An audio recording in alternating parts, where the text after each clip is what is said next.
Tiene que ver también con esta batalla cultural, pero en otro terreno, que es el de la consulta por el juicio a los expresidentes. El artículo 35 de la Constitución, que establece el derecho a la consulta, en su fracción octava, en el inciso 5, establece que la consulta debe realizarse el mismo día de las elecciones federales. Mi pregunta es ¿por qué ya pasaron las elecciones federales y por qué se puso otra fecha? Porque la consecuencia de eso es la restricción en el número de casillas. Y la restricción en el número de casillas es naturalmente una restricción en el número de votantes. Entonces, si habría la posibilidad de que las y los ciudadanos puedan implantar alguna forma de hacer casillas, como se hacía antes en las consultas populares. Y también en este sentido, la batalla cultural, es decir, cómo lograr que la sociedad toda, no solamente los partidos, no solamente las instituciones, sino la sociedad toda entre al debate sobre la consulta. Gracias. Bueno, esto tiene un origen cuando se envió la iniciativa para la consulta. Se propuso que se celebrara la consulta el mismo día de la elección. Sin embargo, los del bloque opositor no aceptaron. Y por eso se cambió de fecha. Algo ilógico, absurdo, porque bien se pudo en la pasada elección, como lo establece en efecto el artículo 35, poner una mesa con boletas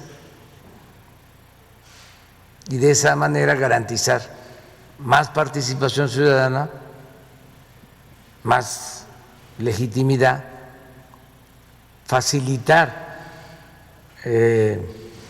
llegar al número de ciudadanos para que la consulta tenga un efecto vinculatorio,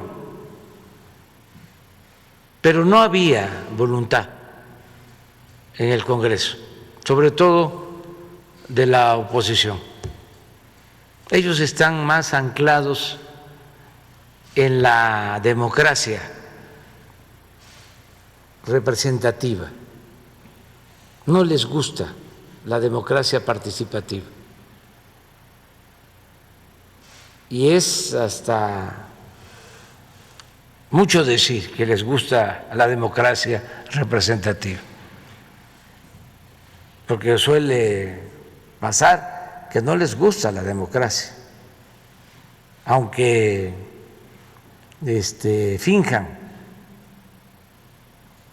o les gusta la democracia siempre y cuando sea para justificar el dominio de una minoría sobre la mayoría del pueblo. Entonces, por eso es que la consulta se va a llevar a cabo el día 1 de agosto. De todas formas, hay que promoverla. Los medios no la van a promover, porque los medios están al servicio de los grupos de intereses creados, con honrosas excepciones. No les conviene, como se dice coloquialmente, como lo dice el pueblo. No dicen nada, dice la gente, porque no les conviene. Pero ya, afortunadamente, se está dando un debate, una polémica, y es interesantísimo, lo que ya está empezando a suceder en las redes sociales.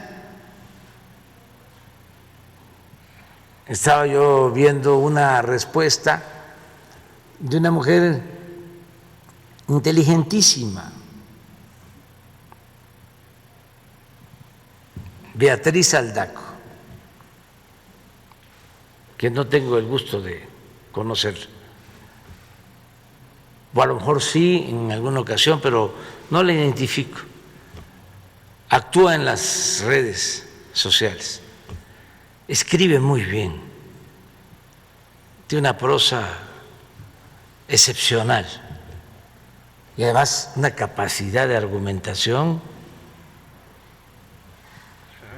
única. Es de las mejores escritoras de México, yo creo que desconocida. Y ayer o antier le contestó a Goldenberg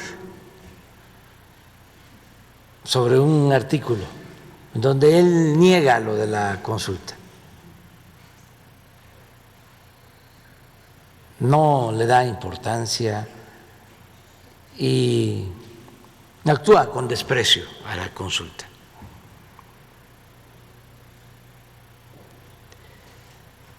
El artículo de Goldenberg es apoyado por Rolando Cordera. Yo apoyo la argumentación de Beatriz Aldaco, por ejemplo, e invito a que se conozcan los textos, los dos, el de Goldenberg y el de Beatriz, y así ir debatiendo sobre este tema que es muy importante. Es que la gente decida con libertad sobre su futuro, es mandar obedeciendo. Ya fijé mi postura, yo no voy a participar, no voy a votar para que se enjuicie a los expresidentes. Lo dije desde que tomé posesión, estoy pensando hacia adelante, afortunadamente vamos muy bien, se está acabando con la corrupción, que es lo que tiene a los conservadores muy molestos, porque estaban acostumbrados a robar y a mandar y a ignorar al pueblo. Entonces eso ya está cambiando y les molesta mucho, porque son muy clasistas, porque son muy racistas y son muy hipócritas. Esa es su verdadera doctrina, la hipocresía. Aparentan una cosa y son otra. Entonces, por eso sí es importante el debate y ojalá y se siga dando y en libertad todos participen y decidan. Yo propuse lo de la consulta porque considero que es un ejercicio importante, no solo legal, sino moral. Si el periodo neoliberal causó un daño tremendo al país, es el peor periodo de la historia de México.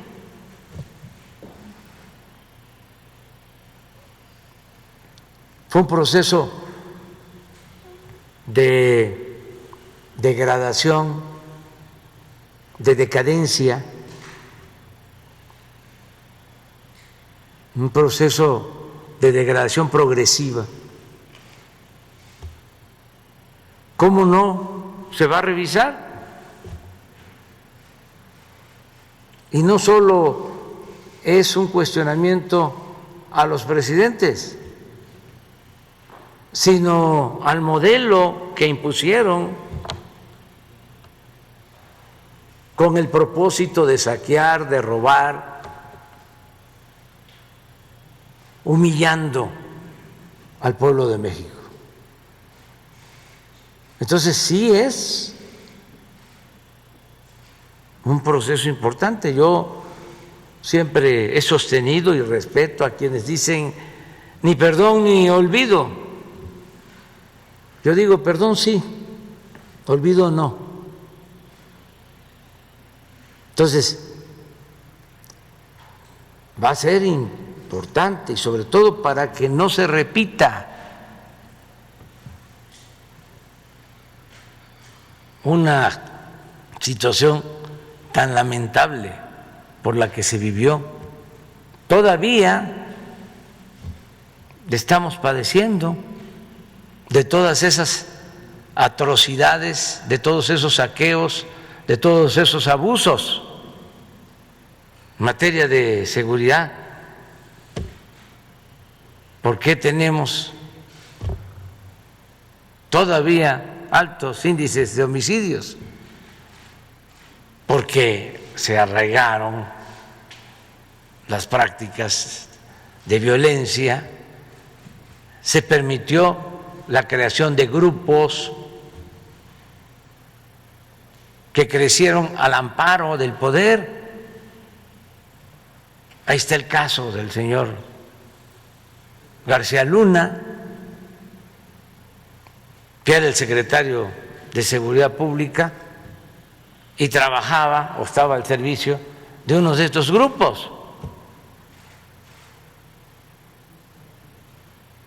No surgieron estos grupos en estos 2 años y medio que llevamos nosotros. El Grupo Sinaloa ya lleva su tiempo, el del Golfo también, y su historia, cómo se constituyeron. El Jalisco, lo mismo. El grupo de Guanajuato, que tanta violencia genera. ¿Cuándo se constituyó? Pues todos, en el periodo neoliberal, porque había una asociación delictuosa, porque se protegía a los grupos. No había una separación entre autoridad y delincuencia. Además, eran 2 delincuencias y se entendían bien. La delincuencia llamada organizada y la delincuencia de cuello blanco.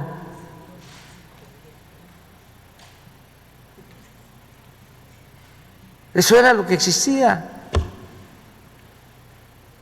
Entonces vamos poco a poco avanzando, evitando la corrupción, la impunidad, fortaleciendo valores culturales, morales, espirituales. Eso fue también otro agravio, el hacer a un lado los valores y darle aliento a un modelo de vida individualista, aspiracionista, aunque no les guste. Lo voy a seguir diciendo. que consiste en triunfar a toda costa, sin escrúpulos morales de ninguna índole, pasando por encima de los demás, haciendo a un lado el humanismo, el amor al prójimo.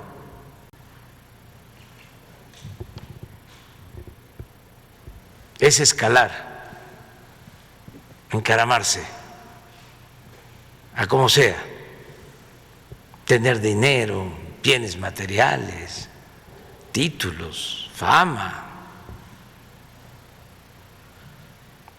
Ese es el modelo que acompañó al saqueo neoliberal o neoporfirista.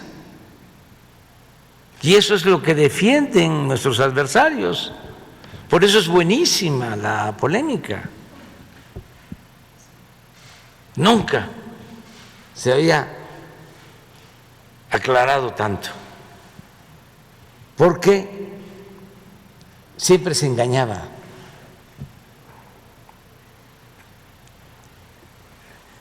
Había mucha simulación. Se hablaba de la sociedad civil, que eran independientes, ¿eh?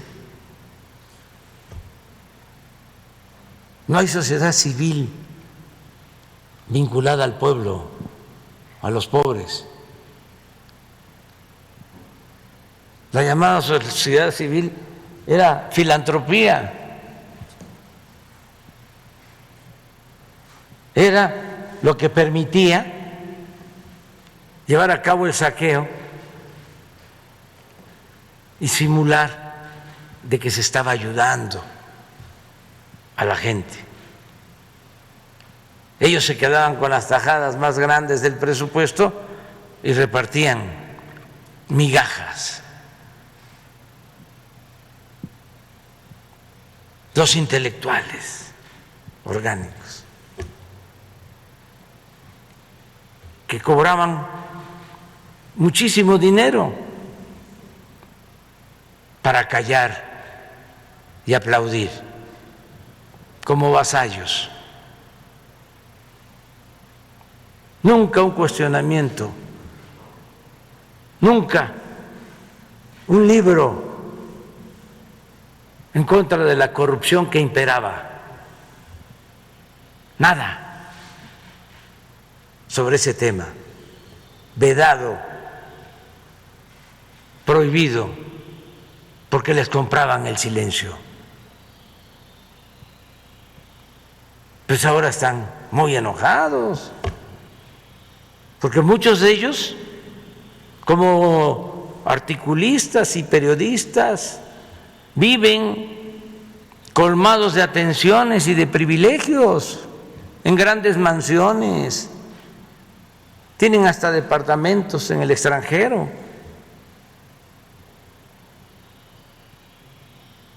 Y todo eso se terminó, se acaban los privilegios. No puede haber gobierno rico con pueblo pobre. Y dicen, es que antes los presidentes tenían mucha popularidad y ahora el presidente no la tiene. Pues puede ser, que Salinas tuviese mucha popularidad, o Zedillo, o Fox, o Calderón, o Peña, ¿no? Nada más que costaba mucho. Yo prefiero no tener tanta, pero no pagar publicidad. Entonces, vamos avanzando poco a poco y todavía estoy muy contento con la gente, porque también ya no se habla del tema, ya no se quiere analizar, reflexionar sobre el hecho de que se unieron todos los conservadores empresarios, traficantes de influencia, políticos corruptos, periodistas vendidos o alquilados, intelectuales orgánicos, líderes partidistas, etcétera, etcétera, etcétera, etcétera. Y tenían un propósito: que no obtuviésemos mayoría en la Cámara de Diputados. Ya lo he dicho y lo voy a seguir mencionando, porque además ellos, eso es lo que más les duele, porque enfocaron todas las baterías a ese propósito, más que a ganar gobernaturas, que a ganar presidencias municipales, congresos locales, era que no tuviésemos la mayoría en la Cámara de Diputados Federal, porque en la Cámara de Diputados, no en la de senadores, se aprueba el presupuesto, y como ellos mismos lo decían, que si ganaban la mayoría iban a cancelar los programas sociales, las pensiones a adultos mayores, a niñas, a niños con discapacidad, las becas para estudiantes de familias pobres, la atención médica, los medicamentos gratuitos, porque eso les molesta mucho, los irrita el que se atienda a los jóvenes, el programa Jóvenes Construyendo el Futuro. ¿Cómo es que se les da dinero a los ninis? Claro, hay que dejarlos como estaban, abandonados, marginados y indefensos para ser enganchados por el crimen organizado. Pero convencerlos de que es mucho mejor, 1000 veces mejor, 1.000.000 de veces mejor tener a los jóvenes estudiando o trabajando que tenerlos en la calle, está muy difícil, porque tienen una mentalidad muy retrógrada, muy conservadora. Así pensaban en la colonia durante la tiranía de Santa Anna, en el Porfiriato, y eso quedó ahí. Y no tiene que ver con los niveles de escolaridad. El racismo, desgraciadamente, sigue existiendo. Hace unos días hubo un cuestionamiento